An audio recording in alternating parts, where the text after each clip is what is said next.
Welcome back to Deadlines and Detours. In this episode, I sit down with Joe Goss, who's head of sales for Fixflo Block BTR, to unpack 3 decades of experience across housing, property, and PropTech innovation. We dive into the realities of digital change and why garbage in equals garbage out in the golden rule of AI, and how property managers can harness tech without losing that personal touch. Joe explains how AI is transforming compliance and customer engagement while still keeping your personal brand intact. And we also have a Deadlines and Detours exclusive, Aidenn Compliance, Fixflo's new feature that automatically creates fire risk assessments directly into the platform, shifting away from clunky PDFs. If you know anything about me, you'll know that's a big deal. We also cover the myths of digital adoption, Fixflo's scaling journey, Section 20 headaches, funny stories from the front line, including KFC in a swimming pool. It's a really down-to-earth, insightful conversation. We really dig into some fascinating stories. So can't wait to get started. Let's go. Yeah, brilliant question. Well put. So yeah, my journey is interesting. We've been using AI within our sales emails. Put rubbish in, you'll still get rubbish out. Like 100% is prioritization, it's diary management, it's go to market. Oh my gosh. But you need to ask the right questions. So we are a true SaaS, software as a service provider. Weird, how weird. Okay, today we got Joe Goss. Joe's head of sales at Fixflo. He brings 30 years experience. He's seen it all, from clunky processes that ruin a customer experience to a tech deployment that actually changes the game with clarity and purpose. He's lived through 2 sales, so he has the human's perspective on actual transformation. And through his passion for innovation, he's looking at how AI can move forward into this space. He's an all-round great guy, and I'm really happy to welcome Joe. Hiya, Joe. Hey, Matt. It's great to be with you today. Yeah, no, really, really happy. I'd spoke to you about this a little while ago, and you were one of the guys that I wanted to get on. So I'm really happy that you were on right at the start when it's all bubbling and we're all working this out. So thank you so much. So how's your day today? You well? Yeah, I'm busy, good, thank I'm you. guessing. Yeah, it's a busy day. It's always a busy day in PropTech. It's that time of year as well. Is every day just a busy day? Is that? Got pretty much. Yeah, I wear quite a few hats in the business nowadays. Coming out of the long summer holidays where decision makers aren't there, getting back into it, ready for kind of Q4. So that's the big push. And we're part of a big business, and the targets don't hit themselves. Absolutely. Again, thanks for joining today. I've got a series of questions, but they're all light. We'll sort of divert and go the way that the conversation goes, but we've got a sort of a few questions just to give us a sort of a linchpin and see where we go. I guess, as with all people, just give a bit of a background into yourself. You sort of had a fascinating journey through property, PropTech, as I said at the start. How did that start for you, and how did you end up where you are today at Fixflo? Yeah, brilliant question. Well put. Yeah, my journey is interesting, and I did post recently on LinkedIn, the mighty LinkedIn, about it. I started studying housing and development at the University of West of England, Bristol, in 1995, and I got there through clearing. I'm not like super academic at school. Always been a grafter though. But yeah. So when I left that job in 99, I'd done a year in a call center with BT, selling things like CallMinder, and I always had that kind of drive, which I really enjoyed. But graduating, it was effectively geared towards social housing management, kind of white middle class guy from Dorset. Am I ready for the vagaries of inner city Bristol social housing management, maintenance and rent arrears? Possibly not, because I joined a recruitment agency, and they actually offered me a job to work with them in recruitment. And in those days, I was kind of getting back to tech. So bear in mind, this was 99, 2000. We were still using fax machines to send CVs to prospects. We had one computer with email in the office amongst 8 recruitment consultants. I kind of always reference that tech point. Yeah. And I think we spoke about it when we first met at that TPI event a few years ago, because I think it really illustrates the pace of change in tech across lots of businesses. But yeah, so that's my first exposure to property from kind of the academic studies. Still really geek off on buildings and defects. It's a strength and a weakness, a blessing and a curse. But yeah, look, we were working folders in recruitment to find relevant candidates for clients. But things moved very quickly then in the early 2000s, and we had CRM systems. Yeah, game changer, right? You could log your notes. Totally. Absolutely brilliant. Your colleagues could see if you'd spoken to a candidate about a job with housing association A or B, for example. So super helpful. That was definitely pre any kind of automation. Anyway, what was I in? I was in recruitment for 8 years: social housing, building surveying, project management, quantity surveying, construction, corporate real estate. Yeah, I placed some interesting people with Shell and with BT, and it was really, really good. But 2008 recession bit hard and quickly. I was Yeah. running a QS, contractors QS desk. It died pretty much in the space of a week. Yeah. So I thought I need to get a new job quickly. So I started Yep. Yep. temping for Bristol City Council, and I landed a job as a temp in the office accommodation projects team. What were we doing? We started open planning offices and implementing desk sharing, so that from a kind of an internal client corporate occupier point of view, they could end leases and not take on new property. So if we had 10 Okay. people to 8 desks across the city, it meant that they could lose X amount of their occupied portfolio, and then they could Right. keep and invest more in property that they owned. Some teams that were more mobile, like surveyors, maybe it was 10 people to 5 desks, they were out and about most of the day. So that was internal physical office amendments to help them Yeah. transition to that, but also the tech that supported them out in the field. And that really kind of spurred my interest in tech and business transformation. So yeah, that really taught me an awful lot in kind of project management and Prince 2 methodology, controlling risks. It was a big deal. And then Absolutely. And I think that's quite interesting, the way you sort of touched on every. And again, I think we're product of our age as well. That as we've gone through those careers, tech has come in, and we've been at the starting point of all of these. Like I say, if you apply for a job now, I would imagine everyone's writing their CVs through AI. Everyone's sending their CVs. The CVs are being yeah, reviewed by AI, and then AI is deciding whether that AI bot who wrote that CV is good enough to place the person in the next role. Although that will calm down, and it certainly will. It just goes to show you, like you're talking about a fax. I would love to have my. I might even try and see if I can get my CV in a fax. I'd love to see that. The old oh my printers as well, the gosh, dot matrix ones. I imagine there's a few of yeah. those, a few of those around. But it just goes to show that no matter what industry we're in, tech is always there. Most of the time, it's an enabler, but it can be a hindrance as well. I think definitely in that recruitment space now, I wouldn't want to be in there now. I think it's, you could see a job, and I could run a script that sends 1,000 CVs in. So as a recruiter, I must be getting hundreds, thousands of CVs for every single job. And I guess duty of course, you've got to go through and kind of read all those. So yeah, I wouldn't want to be back in that space. I imagine you're happy, much happier where you I'm are, where I'm you are today. definitely happy out of it, and I do reflect on that. And AI is going to be needed there, like it is in property. Yeah. Yeah, my then kind of the next chunk of my journey was working with Hillcrest Estate Management in Bristol as a leasehold block manager on very much, we like the phrase, pre-loved. They were very secondhand buildings. They were mostly converted listed buildings in upmarket Redland and Clifton and Cottam. They were purpose-built 1970s blocks, and I even had one of the early kind of high-risk buildings. And yeah, that was really, really interesting.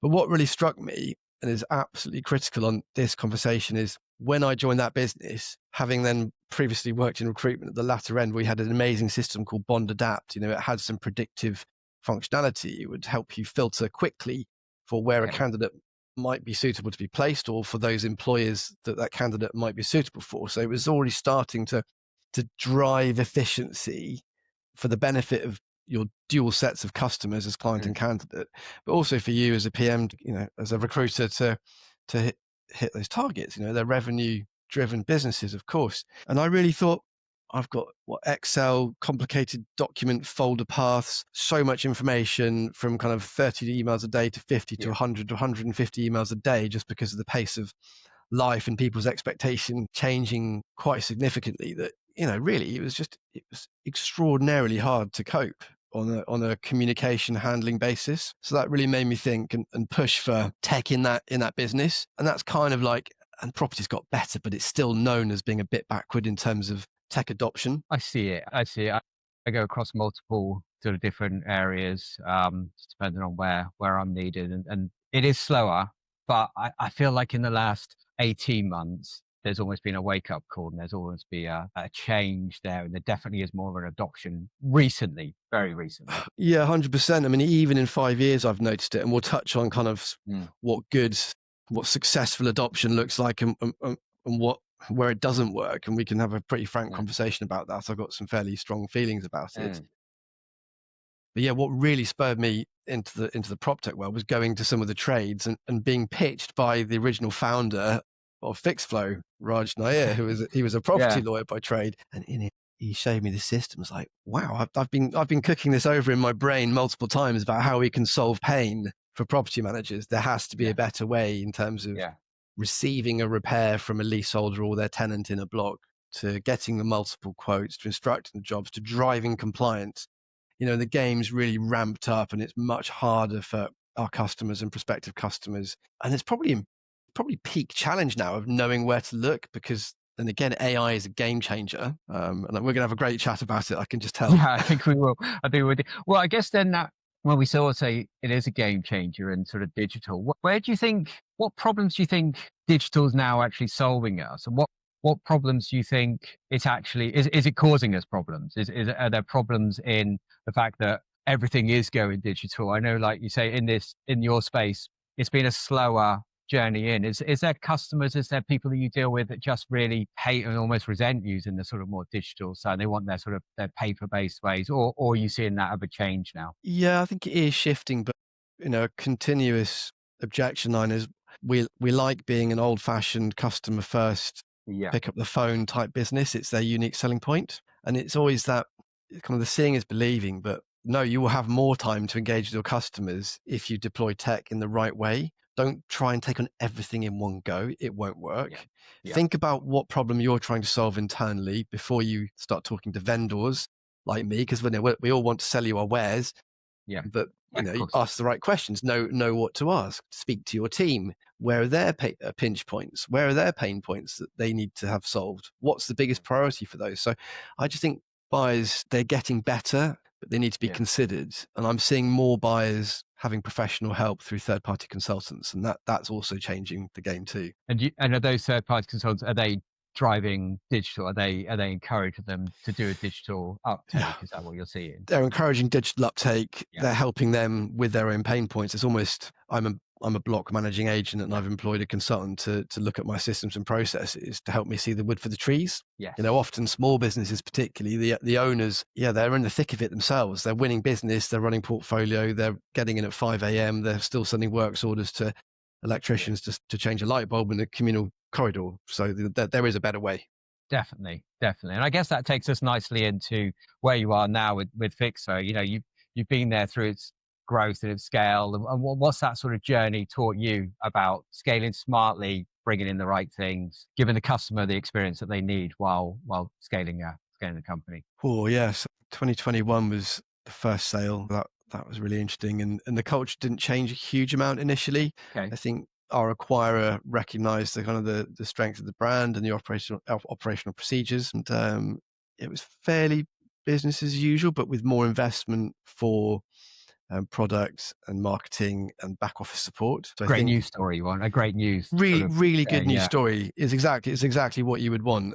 So yeah, our in UK have been fantastic in that sense. I think as we kind of needed to scale more in order to reinvest more and in Yeah. order to stay ahead of the curve, those are the strategic challenges that the kind of the C-suite leaders have to take on and really digest, knowing what's going to happen, because they still got to meet the whole business targets, but that Of there course. are other parts of the business, there are other moving parts, there are other brands involved. Where are their overlays of product, and where do we need to prioritize roadmap, which solutions come in Yeah. order, and that all those conversations happen in the background, and it's great to have been part of some of them.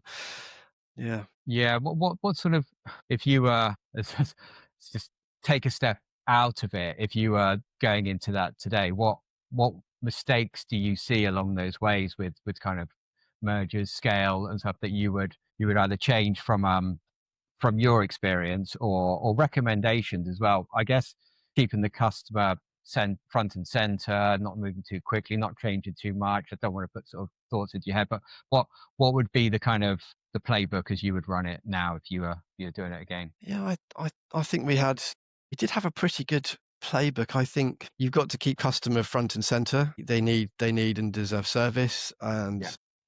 I think it's very much reliant on people and their own knowledge of those Yeah. internal systems. And I think working in a diverse prop tech provider, we cover small landlords, social housing, Yeah. lettings. Fixflow's got 35-ish% of UK letting agents use Fixflow, a smaller percentage in the block, which is the vertical that I head up.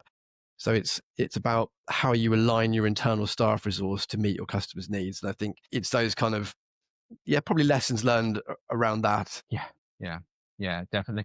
I guess for anyone who doesn't know you, and for anyone sort of who's stumbling across this video or podcast, we should probably talk about Fixflow, what you guys do there, because that will probably pave the way for some of the things that we discuss as we sort of drive on. So yeah, do you want to give a little bit of overview of what you guys do at Fixflow? Yeah, so Fixflow is a repairs, maintenance, and compliance platform.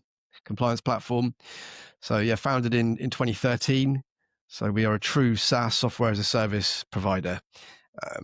It allows occupiers in buildings to digitally report maintenance faults by uploading photos, video, and audio, which then comes into a dashboard for a property to manager. They can see the photos, they can see the date and the time. It's audit trail time stamped. So it's pretty bulletproof in that sense. That's kind of where we started. Then we have a really intuitive workflow where property managers can get multiple quotes for jobs, they can instruct works, and they can go to pre-vetted contractor marketplace. That's been a huge part of kind of our growth trajectory. There's a big pain point for property managers in knowing specialist trades, trusted trades who are CCJ checked, company's house checked, professional indemnity, public liability, trade accreditations, all of those things, which they're a headache. They take time to do. So connecting people within a system in one place where they can manage that whole journey, that's really what we double down on. And what a lot of people don't understand is how good we are in terms of statutory and regulatory compliance. It really is a USP in the system.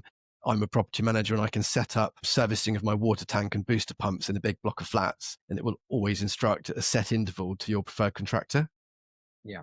It will encourage them to upload completion documents, photographs, certificates, again, keeping it all in one place. The biggest game changer is going to be around fire risk and Building Safety Act 2022, and then the past standards which are out there now. So they're placing a lot more onus on supply chain compliance, property manager compliance, due diligence, and accountability. Yeah, maybe that's a good segue into some of the AI stuff for a bit later. Yeah, but that's what we do. Yeah, no, that's really interesting. And I was having the conversation genuinely today.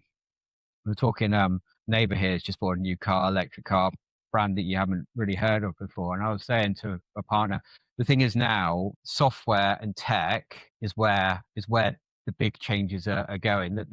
The companies that were building combustion cars 10 years ago, they don't exist in 15, 20 years time. There'll always be the diehards that want that, but tech is where it's going. It's the same as in the banking and the industry. Monzo, these guys have come in. They're a software platform that's enabling a product. And I think that's just the way it's going. And anyone who doesn't sort of get on that sort of bandwagon at the moment they're dinosaurs in 5 years' time, and they're out of business in 10. And I don't think it's about, again, tech being the answer. It's never the answer. It's never the solution, but it's the enabler. And if you've got good software, if you've got good products in place, they make a good business run really well. Which takes us nicely into AI. So we probably should. We made it nearly half an hour without saying wow, it. Time flies. I think it's the buzzword at the moment. It's what we all want to talk about, but it isn't just a buzzword. It's AI. It's here to stay. It's only going to get better. We're at the start of it now, and I think anyone listening, this is where to put the kind of the volume up and start to just listen and understand more about AI. So I mean, it's everywhere now. It's not just a buzzword. How useful is it in your industry? Where do you see it going? I see it is absolutely game changing, both from within the business and within the product to support our client businesses. So we've reflected on this a lot with my colleague Will Arrowsmith, who's director of sales. He oversees multiple brands, and we've been using AI within our sales emails. Our calls to action. If we're outreaching about a new feature, how's it going to benefit our prospective customer the most? I think I was pretty good at writing emails. I was thinking, yeah, I'm pretty coherent. And then you put it into, you've got to ask the right questions. You've got to set the right parameters and the tone of what you expect. Otherwise, if you put rubbish in, you'll still get rubbish out. Maybe not quite as bad or smelly rubbish, but you need to ask the right questions. And doing that well, I think at the moment, it takes the same amount of time because you go back and check it and you kind of I do. power it up Yeah. or depower it, Yeah. depending on your audience. And you don't want to deviate too much from you and your own personal brand. It's your voice. It's the voice Yes. that gets lost sometimes in AI. I do exactly the same. I quite often, if I'm writing an email, the ones that get me, and I don't know whether you've got, it's when you're writing an email in earnest or you've got something to say. They're the ones that I find actually are the best in AI because it takes the passion and the emotion out. If someone's slightly annoyed me. It does happen occasionally, and I've written an email. That's where I find it actually it can be very matter of fact and very useful. I agree with what you're saying. I think it takes equally as much time now, but what it does is it gives you that standard. And I think the more that you train the AI to learn you, going into, if you're using ChatGPT, going in, Mm, reminding it who you are, reminding it your tone of voice, keep going in. I think that's something that people do. What I see a lot of people do, and we've talked about this on pretty much every podcast we do, is that people that put it in and it spits out that sort of transatlantic American word that you don't speak like, I don't speak like. We yeah. don't talk like that. And as much as you can train it, West Country, a West Country boy speaks very different than a Southern Californian chatbot, and it's that. But it's coming, it's changing. But you're absolutely right. It gives you the ability to write an email in a way that we couldn't without spending 15 hours trying to write that email. So I think, yeah, Yeah. I mean, if definitely in that and that sort of workflow management, absolutely.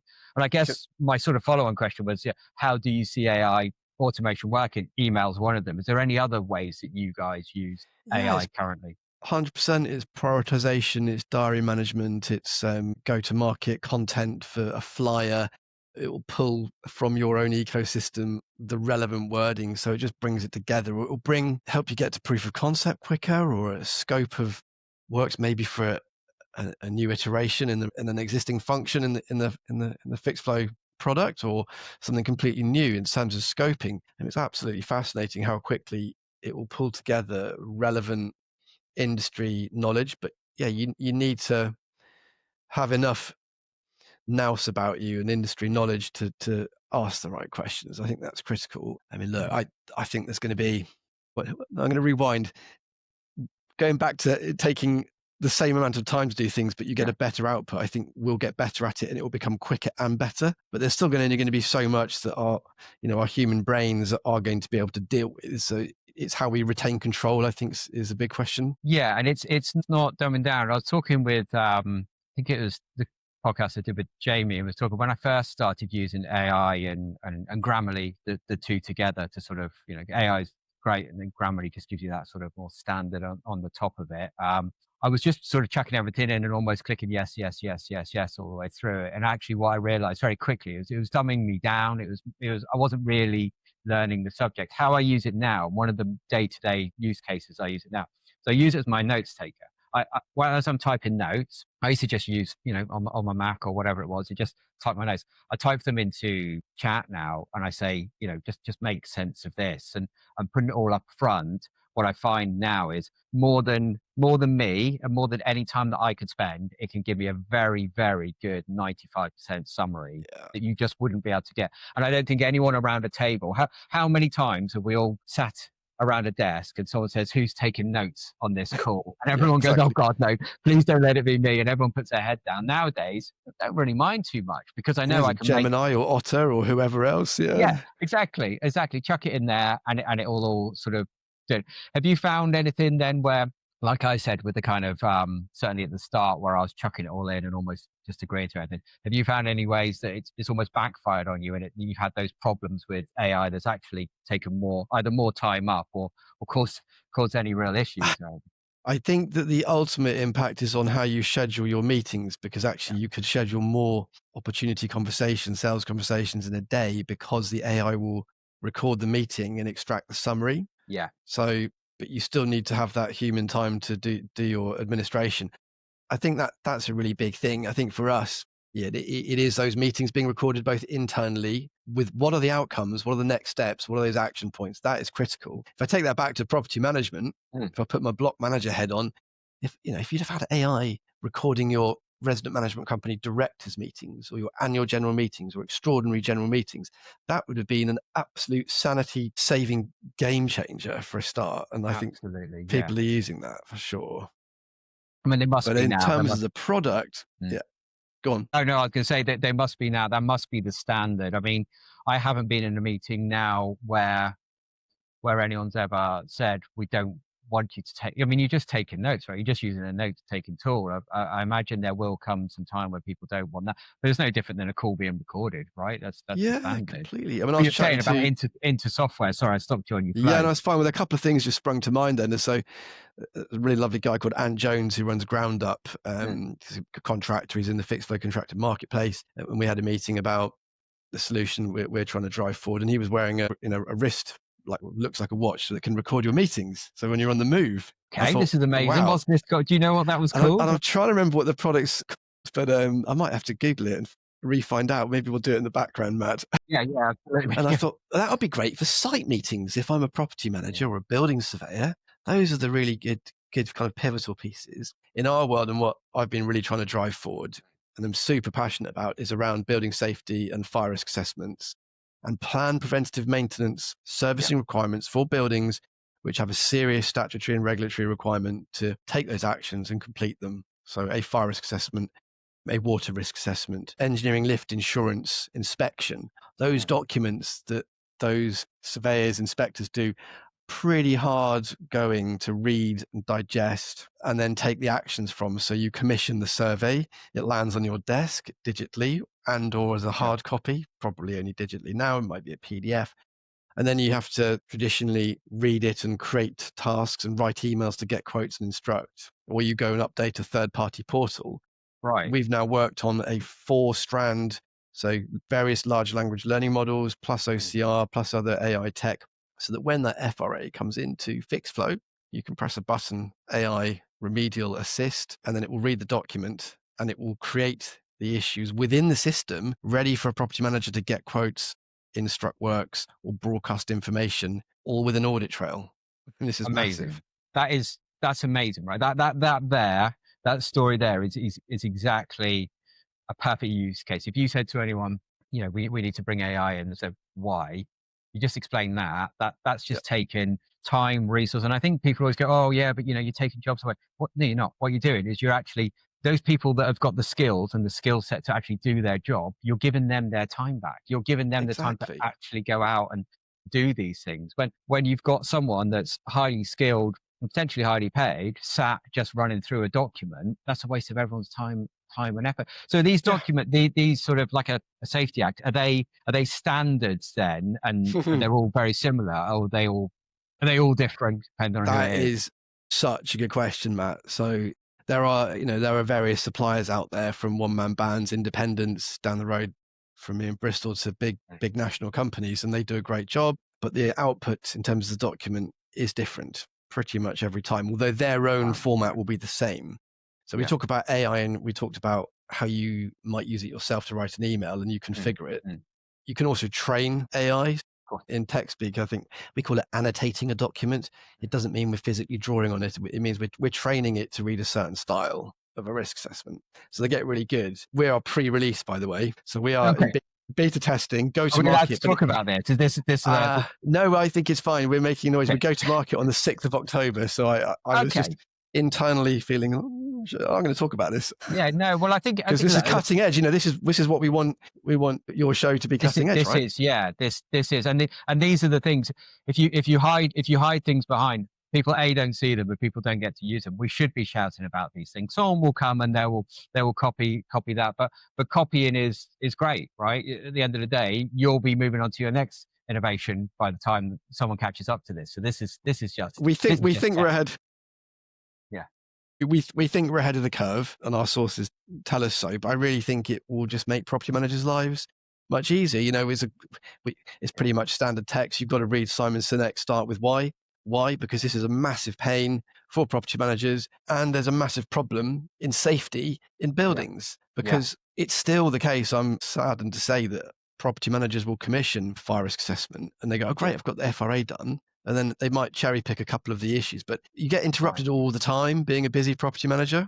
whether it's in commercial or block residential, you're spinning a lot of plates. So the phone rings, there's a leak. You need that audit trail to start to say these are the things we must do. And this is what we just said, isn't it? As simple as that people have busy days. They're trying to get through. The last thing they need is to go through a lengthy legal style document and try and decide whether that's okay. Whereas if you can say to someone, here you go, we're giving you all the alerts, we're giving you the times, everything's happening. And then I guess that's through different APIs, you can start to link with more systems, you can start to plug in and then almost you just become literally a service that's a running fact. These are those standards that need to happen. Similar thing that we did 100%. recently at AQA, the specifications that they used there were basically, they were PDFs, but pre-PDFs, which they thought was the future. They were physical documents, and people would write and change.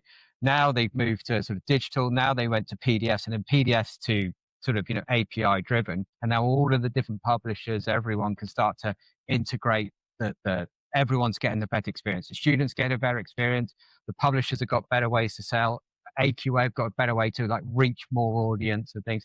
These are things that help people. And when you help people rather than hinder, when you try and sort of put constraints on people, what you're saying is, do you want more free time? Use our software, you get more free time 100%, to worry about the leaks, worry about all the other things. ROI, but speak to your customer, prove the service, prove the value that you provide in what you do, so that you can charge a fair fee, so that you can continue to exist and do what is really fascinating job. It's got huge responsibilities.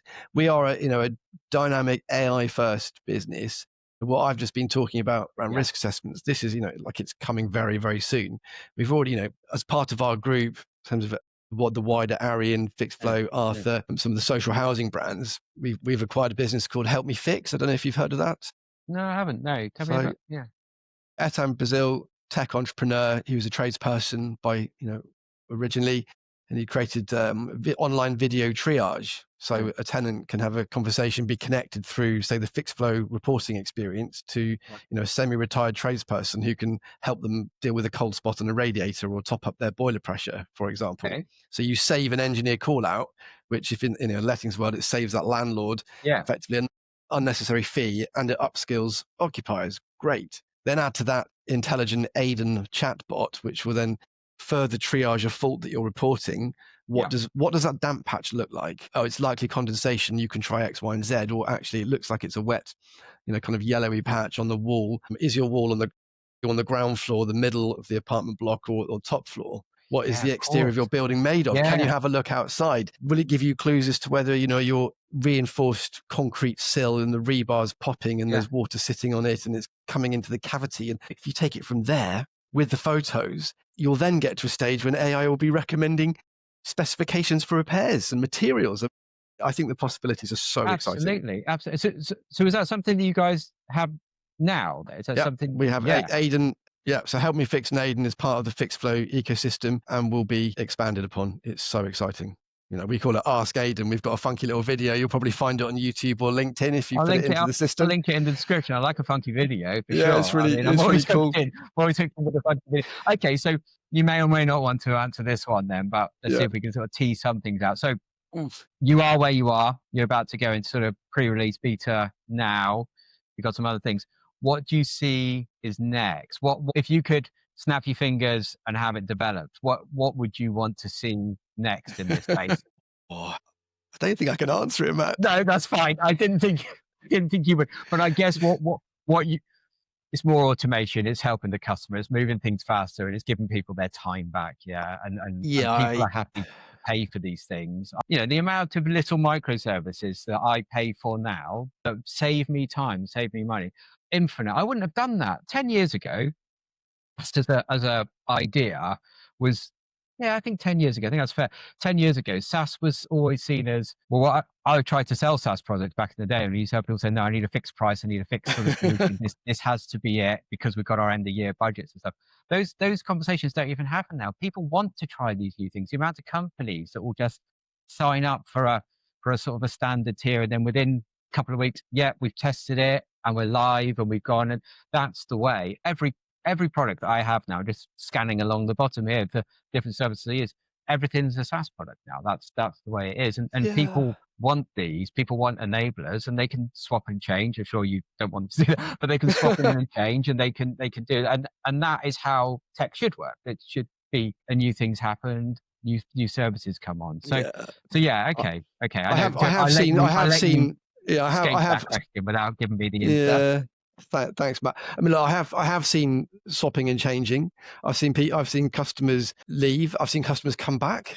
You know, I posted on that the other week, and that it's all true. Sometimes the grass isn't greener. Sometimes the earth is promised, but it's not ready. So that's why I'm careful to be playing with a straight bat on this. It's important.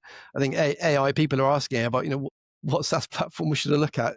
This is my problem. Where should I go look? But then you have to cut through some of the potentially sales hyperbole and all of that kind of carry on. Yeah, absolutely. I've been responsible for being on both sides of that argument many times. I think tech is an enabler, but what tech won't do is have the years and years of experience. And unless you've got someone in the business who gets the product, very rarely does a tech idea succeed. And I think there's quite a few probably examples of that out there that we could lead to. But unless you've got someone who understands that product, then you've got no idea. Back before tech, when I was back in Mears Group, one of the biggest problems that they had then was they had their worksmen that would go out, knock on the door. No one was there. They would leave a card, and then they would go and sit in the van because, let's be honest, it's been a while since I've been there. They wanted to eat their sandwich and listen to the radio. What we did then is we sort of brought in the app that could say where they are, see that, and if they had not been able to digitally say, then put them to the next job and stuff. And what that does, what that showed you there is, if you were a tech company would have come in, you would have said, well, no, that's how they work. But when you've actually got workmen on site that had got grown up in Mears, they can say, no, it doesn't work like that. Not every call has to be like that. Actually, you can send them back.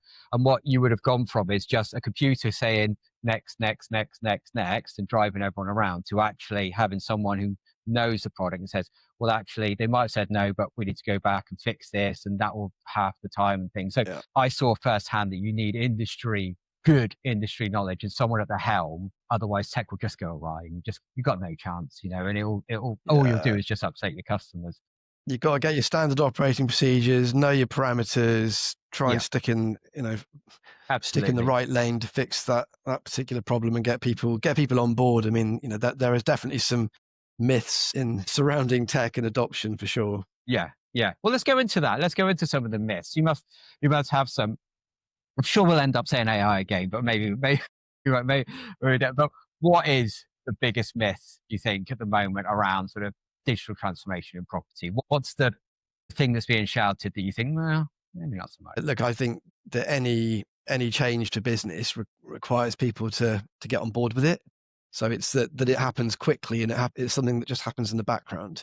I think, going back to one of your earlier questions about, say, some challenges and scale, it's actually you need to have champions for change. They really need to take ownership of it. And I'm really kind of upfront with people now. And, they say, Joe, how long is it going to take me to get on board with Fixflo? And I say, it really depends. It depends on us, and it depends on you. You need to have a champion, and we'll have to hold each other to account. So you need to go through these processes. So if you follow these processes and you're a small to medium-sized business, it might be kind of a 12, 14-week process. I've seen really tech people self-onboard and put their data in over a weekend and start instructing jobs in Fixflo in like 72 hours. And that blew me away. And I've seen people after 3 months and going, oh, I just don't get it. So, you just have that huge variety. It has to be driven from the top. Every project, every transformation project that I'll go into, I make sure that the top, whoever that is, gives a mandate that says, yes, this is what we want. This is how we want it to be in. And then my role or someone else, these champions roles, they have to, how many tech products are being put in? It's not being articulated through the company why it's here, how it's going to help, and how everyone should get on board. And it gets forgotten, it gets missed out. It's rarely the product's problem there. It's always about that getting people on board and having that champion, having those people to say, I noticed over here you're not using the product again. You've got to, because I know it's a pain. Yeah, exactly. Get on board. Trust me when you get on board. Those champions are everything. IBM were the first ones that I ever remember having what was called the Champions Network. And what they did, they were a massive company, obviously, but what they did is when they did a piece, they would go into that organization and then they would put in a champion who's actually called an IBM champion. They would train Mm, them up, they would keep them engaged, and they would make sure that actually those guys were ultimately reselling in the product. But what they were actually doing was making sure that there was adoption. And that was the first time I'd ever really heard digital adoption not be seen as selling a piece of software, but actually having someone in the business saying, you need to use this. These are the yeah. why. Don't forget, guys, this is the bottom line. We're doing this because we want to save money, be more efficient, or make our customers happier. That's the Yeah. thing. All of those and be more compliant. I mean, he's a former customer and now works as a consultant. It'd probably be great on your show, actually, Matt. But he told me what he did as a customer, as an adopter, was that when people did struggle, or he could see because he was using the tech well, Yeah. where things weren't getting done, he'd describe it as a war room, and it would be, once in the month they'd maybe stay a bit later on a Thursday evening, and they get together and they talk about any frustrations with the product, or going through simple workflows, and it would just be, normally it would literally be 10 minutes of like, oh, it's that easy, great, okay, that's that enabler to then unlock those issues which would otherwise perhaps be stuck or not completed quick enough to hit a KPI. It's super important, those sorts of things. Absolutely. I think you nailed it there. With rarely is the problem hard or rarely is it difficult. It's the fear sometimes to ask the question. If you've got someone there, just go, look, here's how it's done. People go, okay, great. And then they just kind of move on. Yeah, I guess then if you had a magic wand and you could say, okay, this is digital. We're going to move away from digital in a second and go into some more of the people thing just for a second. But, it's digital. You and me were always going to just wax lyrical about this. But if you had a digital magic wand that could fix one annoying property problem now, what would you do? What would you digitize today? That isn't digitized or is not digitized well enough. Go on. Well, okay, go on. App in the market. This is Joe Goss intellectual property. Now, I think fixing something like Section 20 consultations and major works projects, because there are so many stakeholders. I was chatting to your friend Julian about this last year. So, if you've got leaseholders, you've got committee members, you've got contractors, you've got property managers, you've got building surveyors, you've got high value works, you've got communication burdens around noisy works. When's the scaffolding going to arrive? How long will I not be able to see out of my windows for? Something around that. I think I've had a magic wand. I reckon I'd clean up. Yeah, that one.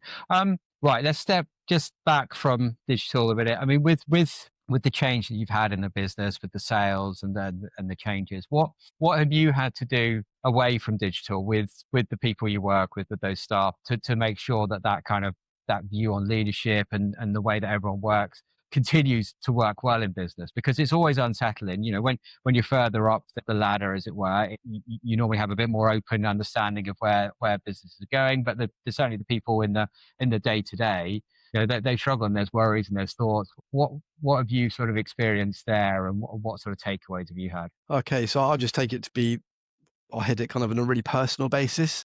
Yeah. So I've kind of always kind of worn quite a few hats, and as an educator within the business around that kind of block leasehold specific space, it's quite complicated, but really moving from a lot of the doing to that leading is quite a challenge, and holding people to account in a certain style, or that's still true to your personality. I think that's probably going to be the nail on the head to hit for Yeah. me, my personal experience, Matt. Yeah, no, that is, and it's always hard when you go from a role and you move through and keeping that consistency, because different relationships that sort of come up, isn't it? I guess, yeah. What, as you go through sort of the sales, what do people underestimate when you kind of get merged, acquired, sale, move forward? What do you think gets missed? What people don't see, or what do people just underestimate in that process? I think that's kind of quite a senior strategic Yeah. zoom out chat, isn't it? I think it's different businesses have got their own cultures, they've got different operating systems, they might have different benefits packages. So when you chuck that all together, there's always going to be some choppy waters, I think. And I actually think that the way our companies handled it has been pretty exemplary. There was some disquiet. They asked the staff what they thought. The staff spoke and they responded to it. And they updated everybody. I mean, that, if you want to go back to using that playbook analogy, I do think that is, it's a thing, isn't it? This is any big private equity backed business where you have targets to hit, there is a purpose. Yes, there's numbers to hit to make money, but there are staff who have feelings and there are customers who have challenges that need to be met. So it's about meeting those three tranches.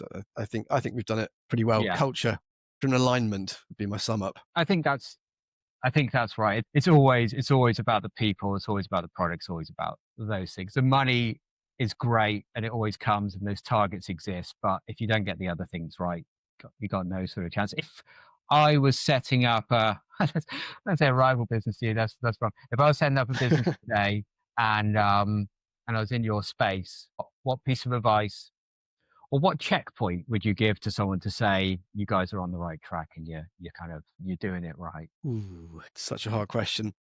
I might just robotically repeat the words from our exited founder. Okay. It's have an aim, have a process, write it down, document it, share it, communicate, go back and check and test. I think I think those sorts of things. I think whatever sector you're in, I think you can apply to anything, right? I think you could. I don't see how that kind of those are good. He was obviously he knew it. We talk about our North Star, right? What's up? And we have it on the wall. What's our North Star? It's fix maintenance and repairs. It's a bit of a careful one. Always looking for a bit of goss here. We're going to go playful here. I am the goss. Indeed. Have you ever had a strange, odd, or weird tenant or property issue that you've come across that you could share? Yeah, hundreds. I mean, I was a leasehold block manager for 10 years, Matt. So I definitely had a curveball one day when I had an email to say, Joe, there appears to be what looks like a load of KFC in the swimming pool. I've got some friends around later. Can you deal with it? So I thought that's quite random. Okay. That's just weird. I don't have a single funny, so I might give you two or three. You can come back to that if you want. And a request for Joe, my neighbour's cat keeps defecating in my favourite plant pots on my terrace. And this was a lady who lived in I think it's probably a 5 or 6 acre open to, semi-rural grounds area. Right. So she just had some beef with her neighbour. So how do you respond to that? I don't even know what that would be. Thanks for your info. We'll keep you updated. I said, are you around later? I'm going to be doing a property visit to the estate. I need to check on the repairs for the stairs. Shall I just drop in and we'll have a quick chat? Old-fashioned, old-school customer service. And then in person, this is not going to be an email exchange. This is just not going to happen. It's a hi X. Yeah, I'm really sorry to hear that, but let's have a chat about where we are and the realistic practicalities of what we're talking about. And I think that funny little story there really does explain that no matter how digital we get and how much we get, you're always going to need to pick up the phone or always just need to just meet someone face to face and have those conversations. They're so important. And it's a hell of a ride, I can only imagine. I'm still thinking about the KFC thing, if I'm honest. I'm just like, why would you do that? You absolute idiots. I mean, this is a communal swimming pool that you pay a lot of money to maintain. Yeah. Like swimming pools are expensive. They're money pits. I'd have some lease sort of saying, Joe, just fill it in with concrete. It's a money pit. It's like, well, I've heard people say this about swimming pools. Luckily, I'm not blessed enough to have my own swimming pool, but everyone has told me, so I feel slightly better about myself that they're rubbish anyway. And don't get me going on jacuzzis. Go on.